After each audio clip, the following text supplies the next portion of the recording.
नामक पुस्तिका के अंदर परमेश्वर कबीर जी की अमृतवाणी तथा परमेश्वर कबीर जी से प्राप्त तत्व ज्ञान संत गरीबदास जी की अमृतवाणी है।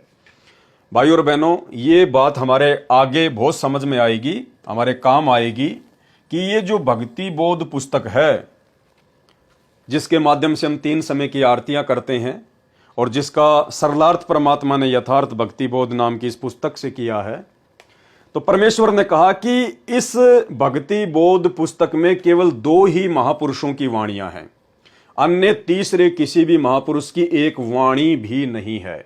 और वो 2 महापुरुष कौन हैं? परमेश्वर कबीर जी की अमृतवाणी तथा संत गरीबदास जी की अमृतवाणी। और जब हम आगे सरलार्थ में चलेंगे तो हमें यह भी क्लियर हो जाएगा कि परमेश्वर कबीर जी और संत गरीबदास जी महाराज दोनों एक ही शक्ति थे। यानी परमेश्वर कबीर जी ने ही आज से लगभग 300 वर्ष पहले गरीबदास जी महाराज जी का रोल किया, एक भूमिका उन्होंने निभाई। जिस प्रकार से परमात्मा ने काशी के भंडारे में केशव बंजारा बनकर डबल रोल किया, उसी प्रकार से लगभग 300 साल पहले गांव छुडानी, जिला झज्जर, हरियाणा में परमेश्वर कबीर जी ने ही गरीबदास जी बनकर एक डबल रोल किया था, आप और हम भगत भाई बहनों को भक्ति समझाने के मकसद से। तो ये बातें हमें आगे काम आएगी, क्योंकि परमात्मा कह रहे हैं कि इस भक्ति बोध में केवल 2 ही महापुरुषों की वाणियां हैं। और जब हम संध्या आरती के सरलार्थ में चलेंगे तो वहां हमें पता चलेगा कि वहां पर एक ऐसी वाणी है जो वाणी गरीबदास जी के किसी भगत की है।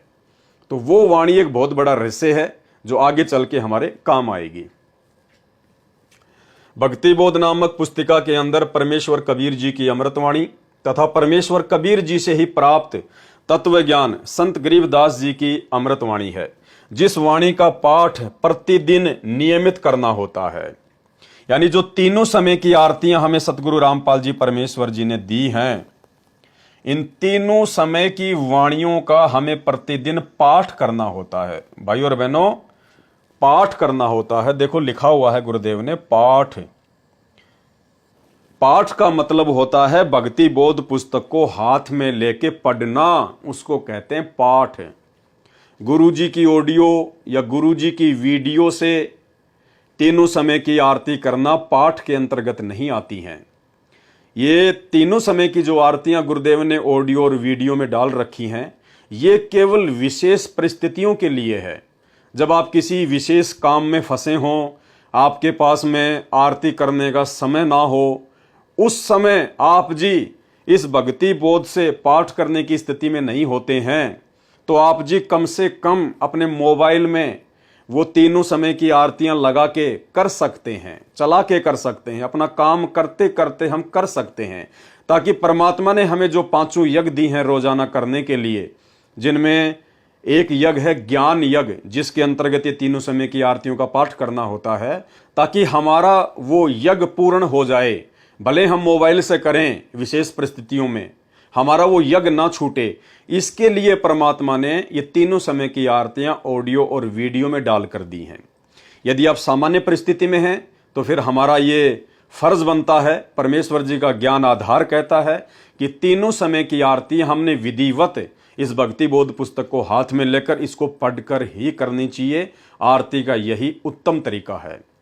इसके अलावा जो भगत भाई बहन अनपढ़ हैं, जो भगत भाई बहन नेत्रहीन हैं, जिनको दिखाई नहीं देता, या जो भगत भाई बहन बहुत ज़्यादा बूढ़े हैं, जो बुजुर्ग हैं, जो भक्ति बोध पुस्तक से आरती नहीं कर सकते हैं, तो उन भाई बहनों के लिए सतगुरु रामपाल जी परमेश्वर जी ने वो तीनों समय की आरती ऑडियो और वीडियो में डालकर हमें दी है। और यदि हम स्वस्थ हैं, पढ़े लिखे हैं और आसानी से हम तीनों समय की आरतियों का पाठ समय निकाल कर सकते हैं, तो उन भाई बहनों के लिए ऑडियो और वीडियो से तीनों समय की आरतियां करने का विधान नहीं है। तो क्या कह रहे हैं परमेश्वर? जिस वाणी का पाठ प्रतिदिन नियमित करना होता है, यानी ये कंपलसरी है, तीनों समय की आरतियों का पाठ करना कंपलसरी है, जिस कारण से इसको नित्य नियम पुस्तिका भी कहा जाता है। इसको नित्य नियम पुस्तिका इसलिए कहा जाता है कि हमने तीनों समय की आरतियों का पाठ नित्य यानी रोजाना करना होता है। और नियम यानी मर्यादाओं में रहते हुए, नियमों में रहते हुए तीनों समय की वाणियों का पाठ हमने रोजाना करना होता है, जिस कारण से इसको नित्य नियम पुस्तिका भी कहा जाता है। इस पुस्तक में लिखी अमृतवाणी का पाठ उपदेशी को 3 समय करना पड़ता है। गुरु बचन पे डट गे, कट गे फंद 84 के, कट गे फंद 84 के, कट गे फंद 84 के।